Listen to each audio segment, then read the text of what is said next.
আপুনিও বাৰু এইকেইটা ভুল কৰি আছে নেকি? যদি কৰি আছে হ'ব পাৰে আপোনাৰ কিডনিৰ সমস্যা। ভয় নাখাব। কি এইকেইটা ভুল আৰু ইয়াৰ পৰা কিদৰে আঁতৰি থাকিব পাৰি সকলোবোৰ জনাই আছো এইটো ভিডিঅ'ত। গতিকে ভিডিঅ'টো শেষলৈকে চাই থাকিব।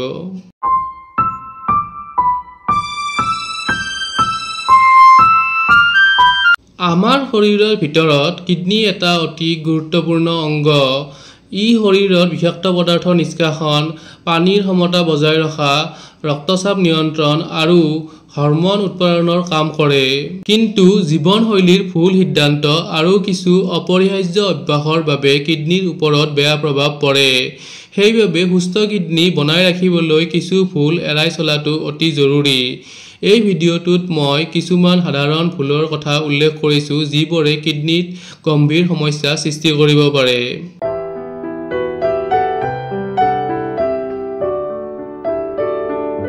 নাম্বাৰ 1, পৰ্যাপ্ত পৰিমাণে পানী নোখোৱা।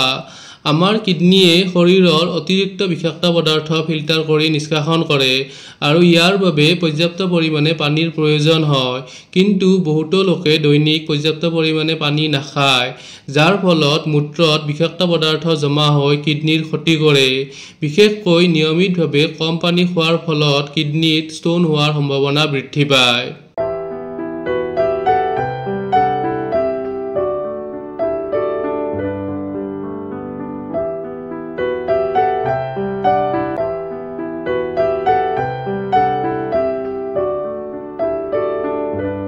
দৈনিক কমেও 8 পৰা 10 গ্লাছ পানী খাবলৈ চেষ্টা কৰক।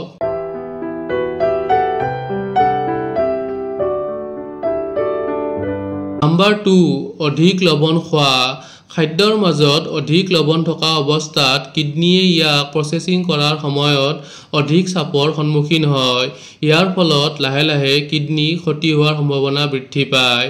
অধিক লৱণ খোৱাৰ ফলত উচ্চ ৰক্তচাপ বা হাইপাৰটেনচন হোৱাৰো সম্ভাৱনা থাকে, যি কিডনিৰ বাবে অতি বেয়া।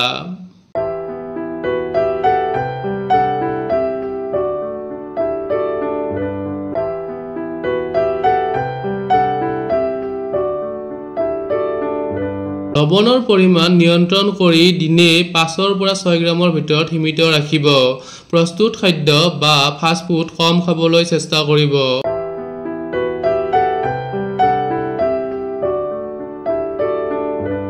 নাম্বাৰ 3, অত্যাধিক প্ৰটিনযুক্ত খাদ্য গ্ৰহণ। প্ৰটিনযুক্ত খাদ্য যেনে মাংস, ডিম আৰু দুগ্ধজাত খাদ্য ইত্যাদিয়ে কিডনিৰ ওপৰত অধিক চাপ সৃষ্টি কৰে, কিয়নো অধিক প্ৰটিন প্ৰচেছিং কৰোঁতে কিডনিয়ে অধিক পৰিমাণে কাৰ্য কৰিবলগীয়া হয়, ফলত কিডনিৰ ক্ষতি হোৱাৰ সম্ভাৱনা বৃদ্ধি পায়।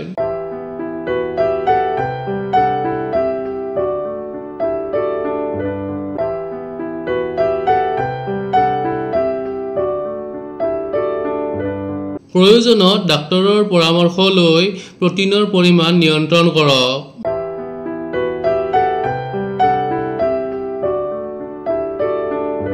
নাম্বাৰ 4, ধূমপান আৰু মদ্যপান। ধূমপান আৰু মদ্যপান দুয়োটাই কিডনিৰ কাৰ্যক্ষমতা হ্ৰাস কৰে। ধূমপানে উচ্চ ৰক্তচাপ আৰু উচ্চ ৰক্ত শৰ্কৰা বৃদ্ধি কৰি কিডনিৰ ওপৰত বেয়া প্ৰভাৱ পেলায়। আনহাতে মদ্যপান অধিক পৰিমাণে কৰিলে কিডনি ফেইল হোৱাৰ সম্ভাৱনা থাকে।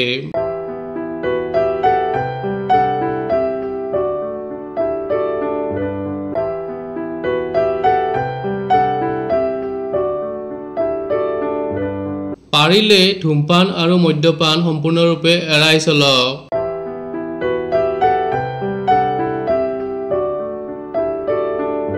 নাম্বাৰ 5, পেইনকিলাৰ ঔষধৰ অত্যাধিক ব্যৱহাৰ। বেছি পৰিমাণে পেইনকিলাৰ বা আন ঔষধ সঠিক পৰামৰ্শ নোলোৱাকৈ গ্ৰহণ কৰিলে কিডনিৰ ওপৰত ক্ৰমান্বয়ে বেয়া প্ৰভাৱ পৰিব পাৰে।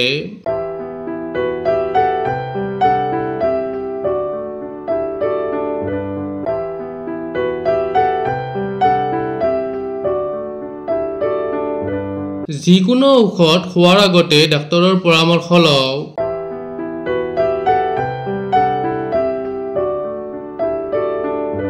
নাম্বাৰ 6, নিয়মিতভাৱে স্বাস্থ্য পৰীক্ষা নকৰা।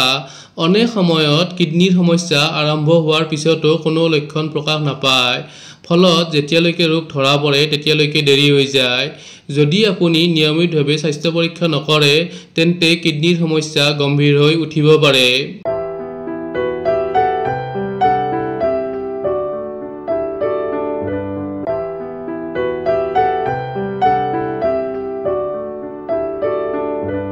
বছৰত অন্ততঃ এবাৰ কিডনি ফাংচন টেষ্ট KFT আৰু মূত্ৰ পৰীক্ষা কৰাওক।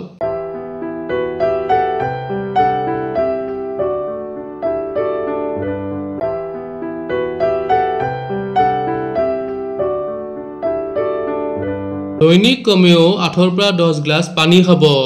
অধিক লৱণযুক্ত খাদ্য এৰাই চলিব। সুষম আহাৰ গ্ৰহণ কৰিব। ধূমপান আৰু মদ্যপান এৰাই চলিব। পেইনকিলাৰ ঔষধ খোৱাৰ প্ৰৱণতা কমাওক। নিয়মিতভাৱে স্বাস্থ্য পৰীক্ষা কৰিব।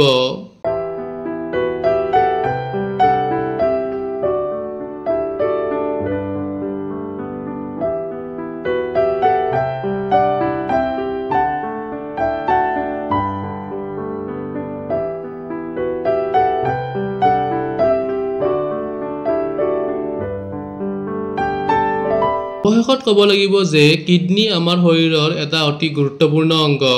কিডনিৰ ক্ষতি বা ৰোগ হ'লে শৰীৰত বহুতো সমস্যাই দেখা দিয়ে। আমি কৰি অহা কিছুমান ভুলৰ বাবে কিডনিৰ বহুতো সমস্যা হ'ব পাৰে। এই ভুলবোৰ শুধৰাই সুস্থ জীৱনধাৰা অতিবাহিত কৰিলে কিডনি সুস্থ ৰাখিব পাৰি। আপোনালোকৰ কোনে কোনে এই নিয়মবোৰ মানি চলে মোক কমেণ্ট কৰি জনাব আৰু কিডনিৰ কিবা সমস্যা দেখা দিলে ডক্তৰৰ পৰামৰ্শ ল'বলৈও নাপাহৰিব। আজিৰ ভিডিঅ'টোত মই কিডনিৰ ক্ষেত্ৰত আমি সচৰাচৰ কৰি অহা কিছুমান ভুল আৰু ইয়াৰ শুধৰণি কৰি কেনেকৈ এটা সুস্থ কিডনিৰ অধিকাৰী হ'ব পাৰি তাৰ বিষয়ে কথা পাতিলোঁ। যদি ভিডিঅ'টো চাই ভাল পালে তেনেহ'লে লাইক কৰি দিব আৰু আপোনালোকৰ প্ৰিয়জনৰ লগত শ্বেয়াৰ কৰক। লগতে চেনেলটো ছাবস্ক্ৰাইব কৰি দিব নাপাহৰিব। আকৌ লগ পাম আন এটি স্বাস্থ্য আৰু চিকিৎসা সম্বন্ধীয় ভিডিঅ'ৰ সৈতে। তেতিয়ালৈকে ধন্যবাদ। সুস্থ থাকক, সতৰ্ক থাকক।